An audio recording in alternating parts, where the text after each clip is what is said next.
The first thing I would say is that if you're dealing with someone who's depressed and they're really depressed, you should try giving them antidepressants.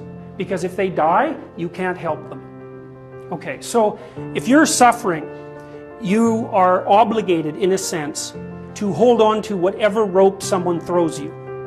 And one of the things I do with my clients all the time, especially if they're really in trouble, is to tell them, look, I don't know exactly what's going to help you, but don't arbitrarily throw out any possibilities because you might not have that luxury. Antidepressants help a lot of people, and there are technical reasons why that's the case. So that's a simple answer. It's not relevant to what I already described, except that if you're offered a gift by your society and it works, try it. I don't care what your presuppositions are. Apart from that, lots of the time you see people who are suffering with depression, for example. There's a multitude of reasons, but I'll take one common reason. You can think about it as associated with the story of Peter Pan. Now, Peter Pan is someone who won't grow up, right? Now the problem with Peter Pan is he gets to be king, but it's king of Neverland. Neverland doesn't exist. So being king of nothing isn't that helpful.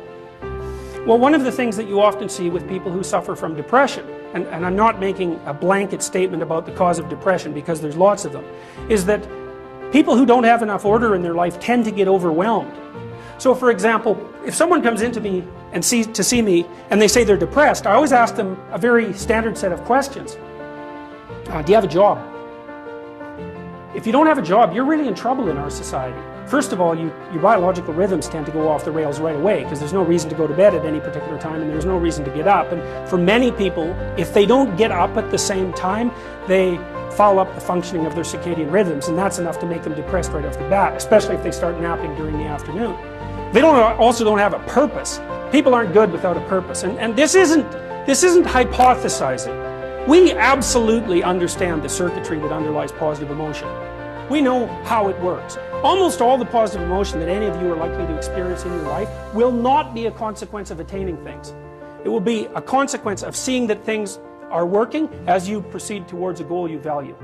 That's completely different, and you need to know this because people are often stunned. For example, they finish their PhD thesis and their presupposition is that they're going to be elated for a month, and often instead they're actually depressed, and they think, oh, what the hell, I've been working on this for 7 years and I handed it in, and what do I do now? And that's what depresses them, right? It's the what do I do now? Well, they're fine if they enjoyed it pursuing the thing. As long as it was working out, they get a lot of enthusiasm and excitement out of that because that's how our nervous systems work.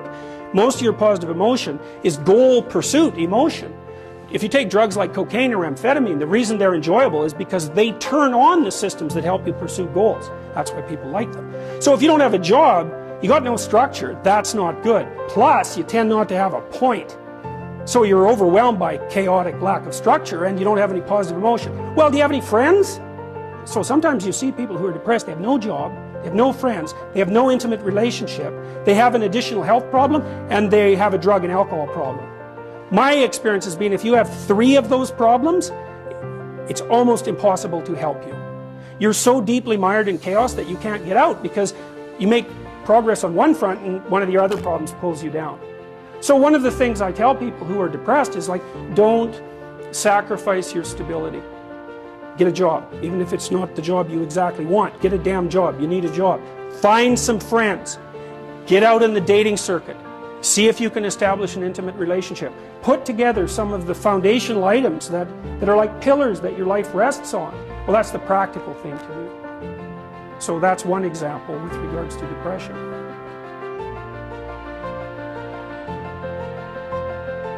Well, the thing is, you don't just launch it on them, you know. You got to negotiate with the person. And you also got to teach them to negotiate with themselves. And this is something that's very useful to know. You know, you can tyrannize yourself into doing things, but I wouldn't recommend it. What I would recommend instead is that you ask yourself what you're willing to do. It's a really effective technique. It's like a meditative technique. So, for example, you can get up in the morning and you can think, well, you know, I'd like to have a good day today, so I'd like to go to bed tonight without feeling guilty because I, you know, didn't do some things I said I was going to do, and I'd like to have kind of an interesting day. So you got to fulfill my responsibilities, and I want to, you know, enjoy the day. Then you can ask yourself, well, okay, what would I have to do in order for that to happen that I would do? And the probability, if you practice this for 3 or 4 days, is your brain will just tell you, it'll say, well, you know, there's that piece of homework that you haven't done for like 3 weeks, you should knock that sucker off because it would only take you 10 minutes and you've been avoiding it and torturing yourself to death for, you know, like 72 hours straight. And if you do that, here's a little interesting thing you can do, and, you know, maybe this is a little obligations you should clean up. And so what you do in a situation like that is you teach the person to negotiate with themselves. Say, well, let's figure out what your aims are. You've got to have some aims, whatever they are. And they might say, well, I'm so depressed I don't have any aims. And then I say, well, pick the least objectionable of the aims and act it out for a while and see what happens. Because sometimes your emotional systems are so fouled up that you have to pretend, you have to act the thing out before you can start to believe it. I mean, people always assume they have to believe and then act, but sometimes that's true and lots of times it isn't. So the trick, if you're doing therapeutic work with someone and you're helping them establish a structure, is to find out what they'll do.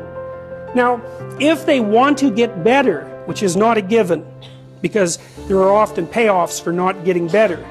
That's basically the payoffs of being a martyr, or maybe the payoffs of doing what your entirely pathological family members want you to do because they actually want you to fail.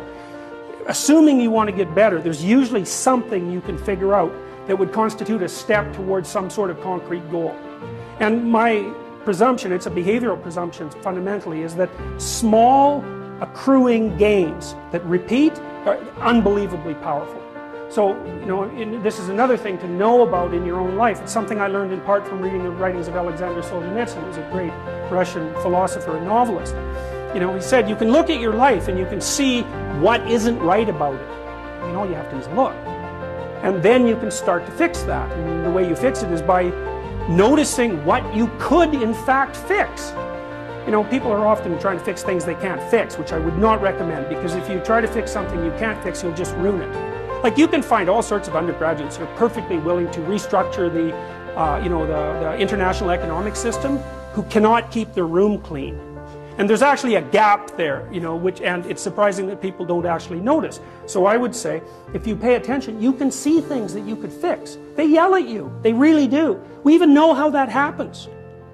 Let me give you an example, because rooms are full of stories, and the stories have effects on you. So here's a classic experiment.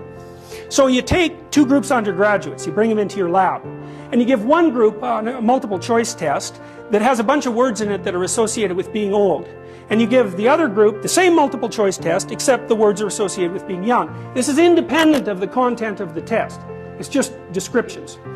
And then you time the undergraduates as they walk back to the elevators. The ones who completed the multiple choice test that had more words associated with aging walk slower back to the elevators. And they don't know that. And they don't know they're doing it. And that study's been replicated in various forms many, many times. You're unbelievably sensitive to the story that your environment's telling you. Because your environment is not made out of objects. That's just wrong. Your environment is basically made out of something like tools and obstacles. You're a tool-using creature, you're a tool-perceiving creature. The things you, like if I take you out of this room and I say, well, what was in the room? You're not going to say, you know, random patterns in the carpet, because they're real. They're just as good an object as anything else. You're going to say chairs because you can sit on them, and you're going to say handrails because you can hold them. You're going to say stairs because you can walk down them.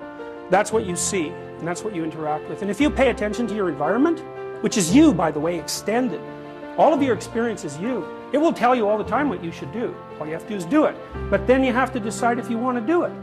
One of the things I've noticed about people, because I've wondered, once I started studying these mythological stories, and I got this idea about the fact that life can be meaningful enough to justify its suffering. I thought, God, that's such a good idea. Because it's not optimistic exactly. You know, some people will tell you, well, you can be happy. It's like, those people are idiots. I'm telling you, they're idiots. There's going to be things that come along that flatten you so hard you won't believe it. And you're not happy then. And so if life is to be happy, well, in those situations, what are you doing? Why even live? But life isn't to be happy. If you're happy, you're bloody fortunate, and you should enjoy it. You should, because it's the grace of God, so to speak.